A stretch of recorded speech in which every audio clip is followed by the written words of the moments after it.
नमस्कार, आप देख रहे हैं बिहार 24 न्यूज। मैं हूं आपके साथ रमेश मेहता। आज हम काराकाट लोकसभा सीट के बारे में चर्चा करेंगे और चर्चा करने के लिए हमारे साथ मौजूद है कि युवा पत्रकार आज के डेट में काफ़ी प्रसिद्धि पा रहे हैं, क्योंकि जितने जोश और लगन से काम कर रहे हैं इससे कहीं ना कहीं फ्यूचर भी दिखाई देता है। तो हमारे साथ मौजूद है युवा पत्रकार अंकित कुमार। हम अंकित कुमार से बात करेंगे आज काराकाट लोकसभा सीट के बारे में। काराकाट लोकसभा सीट इन दिनों काफ़ी सुर्खियों में है, क्योंकि जहां एनडीए सरकार की तरफ से उपेंद्र कुशवाहा और माले की तरफ से राजा राम सिंह खड़े हैं, तो वहीं पवन सिंह की एंट्री ने इस लोकसभा सीट पर चर्चाओं का बाजार गर्म कर दिया है। क्योंकि अंकित कुमार पिछले कई दिनों से चुनावी मैदान में उतरे हुए हैं और काराकाट पर कवरेज भी कर रहे हैं, तो हम जानेंगे काराकाट सीट की क्या स्थिति है। तो सबसे पहले आपको हमारे बिहार 24 न्यूज़ में चैनल में स्वागत है आपका। तो आपको बहुत बहुत धन्यवाद सर। सबसे पहले हम आपको काराकाट लोकसभा के बारे में बताते हैं कि जब हम लोग पब्लिक ओपिनियन लेने जाते हैं तो जनता से हमारा सबसे पहला अगर क्वेश्चन रहता है तो ये रहता है कि आप किसको वोट कीजिएगा, नरेंद्र मोदी को या लालू यादव को। और हम लोग ये नहीं बोलते हैं, हम लोग बोलते हैं जाके कि केकरा वोट देवे के बाद, तो वो लोग का एक ही जवाब रहता है, नरेंद्र मोदी।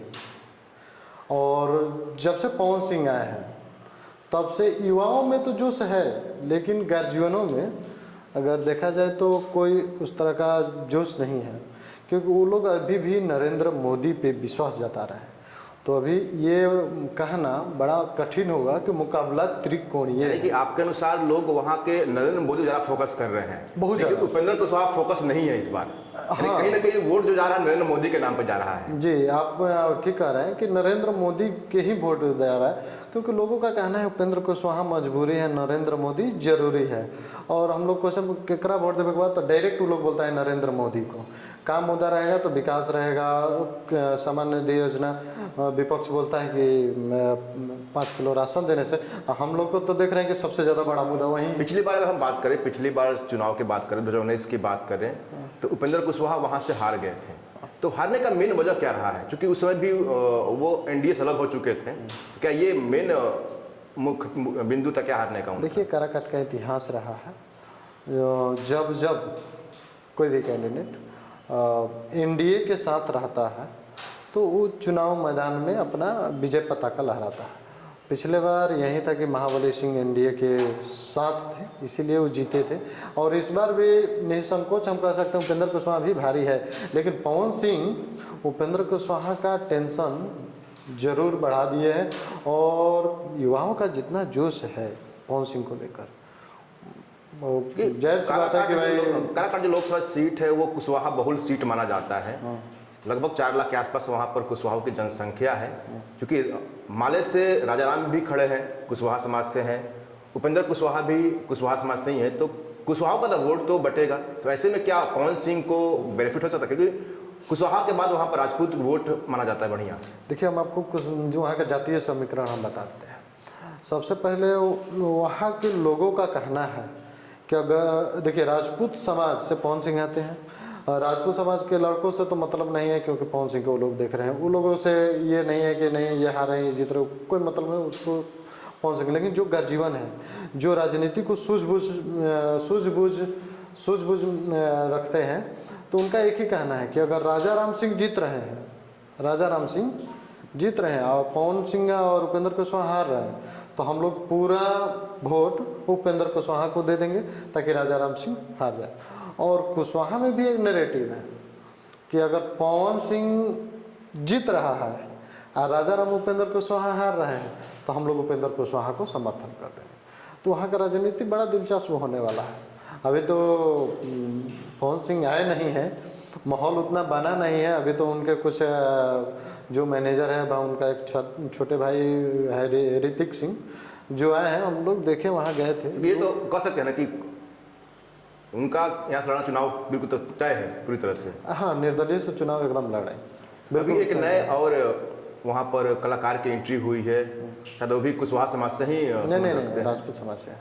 राजपूत समाज से संबंध रखते हैं। तो ऐसे में क्या लगता है कि पवन सिंह और जो नए कलाकार की एंट्री हुई है, वोट बंटवारा होगा उनके बीच में? बिल्कुल होगा। तो ऐसे में या तो राजा राम को फायदा होगा या तो फिर उपेंद्र कुशवाहा को फायदा होगा। देखिए, फायदा नुकसान तो दोनों दल को ही होगा, लेकिन ज़्यादा उपेंद्र कुशवाहा को होगा। अगर वो जो ओम प्रकाश जी जो चुनाव लड़ रहे हैं, अगर राजपूतों को अच्छा वोट काट लेते हैं तो कहीं ना कहीं उपेंद्र कुशवाहा के लिए थोड़ी सी आसान जो रास्ते, जो मुश्किलें दिख रही है, वो आसान हो जाएगी। लेकिन आप जो लोगों के बीच में घूम रहे हैं, लोगों से एक ओपिनियन ले रहे हैं, क्योंकि पिछले कई दिनों से आप काराकाट लोकसभा सीट के लेकर सर्वे भी कर रहे हैं और लोगों से ओपिनियन भी ले रहे हैं, तो ऐसे में क्या लगता है कि उपेंद्र कुशवाहा को जो जीत होगा, लोग जो वोट देंगे, तो क्या उपेंद्र कुशवाहा के नाम पर देंगे या फिर मोदी के नाम पर? सबने कहा कि लोग मोदी के नाम पर। मोदी के नाम पे हम लोग जाते हैं और हम लोग, देखिए, हम अपना व्यक्तिगत बता रहे हैं। एक दिन हम लोग बघेल, हमको नहीं पता था कि क्या वहाँ पर किस समाज से है कौन, तो वहाँ आरजेडी वाले मिल गए और हम लोग ऐसे ही रैंडमली कहीं जाते हैं तो मोदी वाले भी मिल जाते हैं ज़्यादा, तो हम लोग का भी बदनामी होता है।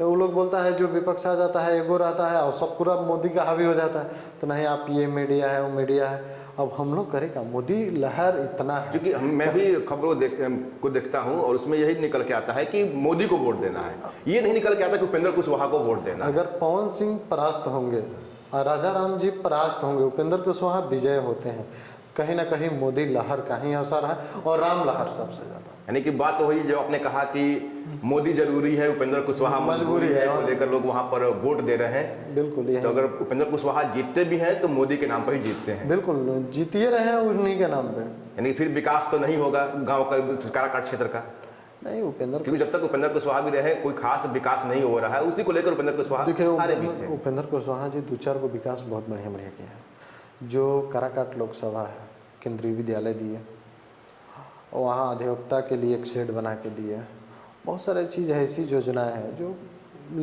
डलमिया के लिए भी जितना भी कार्य, हम लोग उनके नेता से बात किए तो लोग का कहना है कि डलमिया के लिए सारा चीज़ रेडी हो गया था और वो मैंने सिर्फ घोषणाएं बाकी थे, लेकिन राजनीतिक कारणों से उपेंद्र कुशवाहा जी इधर से उधर हो गए, तो इसलिए थोड़ा सा वो काम रुक गया। नहीं तो छपरा में सारा चीज़ कागज़ पत्र ठीक हो गया था। और हम जो नेता से हम बात किए थे वो राजपूत समाज से ही है, ठीक है। पवन सिंह तो 19 में हारे क्यों?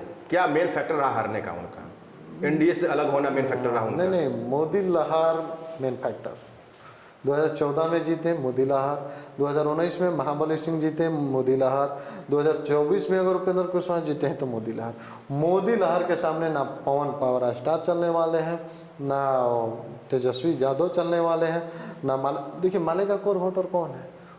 माले का कोर वोटर पासवान है, SC/ST समाज के लोग हैं, कुशवाहा समाज के लोग हैं, फॉरवर्ड तो है नहीं।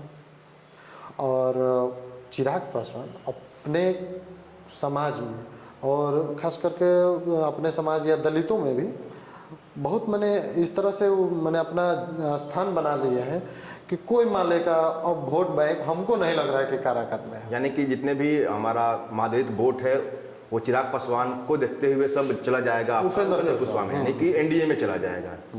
तो कहीं ना कहीं गांव में मोदी लहर देखी जा रही है बहुत ज़्यादा। तो आपने देखा कि काराकाट सीट पर मोदी लहर देखने को मिल रहा है। उपेंद्र कुशवाहा मायने रखते हैं नरेंद्र मोदी। ऐसे ही तमाम खबरों के लिए बने रहिए हमारे साथ। धन्यवाद। बंद करा।